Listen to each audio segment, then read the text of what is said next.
if you don't grow, you will never receive any commendation again. So I had a good speech. We had a wonderful time in Harvard, but it's done. It's over. A few hours, I'm done with my final session. It's done. It's over. The inspiration will remain, but my project towards growth, continuity I must progress there. You see that if I camp around all that happened this week in Harvard and I refuse to grow, the failure, my refusal, you see, the bar is always raised. So you will expect more from me the next time you listen to me. You see that? That is the reason why people have godlike expectations over you as a leader. Sometimes you get offended and say, leave me alone, I'm human. Unfortunately, that is a price you have to pay for being ahead. You have taken upon yourself the burden of leadership. That means you must consistently become a worthy inspiration. Nobody should come before you and leave downcast and leave without a healthy challenge to move forward. This was my commitment many years ago. It still remains my commitment. It's impossible for me to talk with you and leave you the way you came. No. The thoughts will challenge your mind, challenge your perspectives, bring an unease within you for growth. And so this is how it is. The next, aside from vision, leaders are great because of their conviction. Write the word conviction down, please. Conviction/persuasion.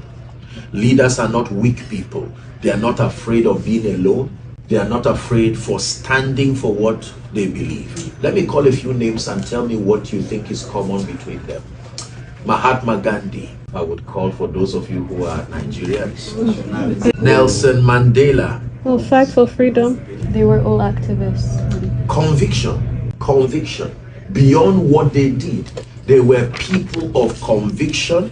They were willing to suffer for what they believed, and they didn't have the plan to change, even if it meant death. This is the price of visionary leadership. You must be a person of conviction. Let me tell you this. Most of the people you lead will not understand what you are doing. So you have to be courageous enough. That's the third key. Courage.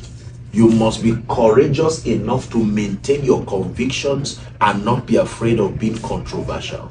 You see that? If you consider your reputation beyond necessary, it will destroy your stability of conviction. So they called Jesus Beelzebub for some. They said he was going to overthrow the government of Herod and Caesar, but he had no pressure to defend himself whatsoever. He made his manifesto clear, whether you believed in him or not. If someone looks at you now and just an example and says you are stupid, what happens to you? Nothing. For most people, especially sadly the upcoming generation, they will cry and go back and say, you mean I'm stupid? This is what you said? This is an intelligent person. But let me tell you what a leader thinks. Okay, well, I know that opinions are the cheapest commodities on earth. It is so cheap, I don't have to waste my time thinking about it. If someone says I'm stupid, stupid people don't lead great people. Stupid people don't build something visionary. Let me give the benefit of doubt. Perhaps the person is just frustrated emotionally.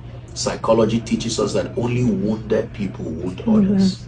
When people try to inflict injury in others, it's a psychological way of looking for healing. And so that orientation just helps you to shrug certain things over and keep moving. Leaders cry, but they do not always cry.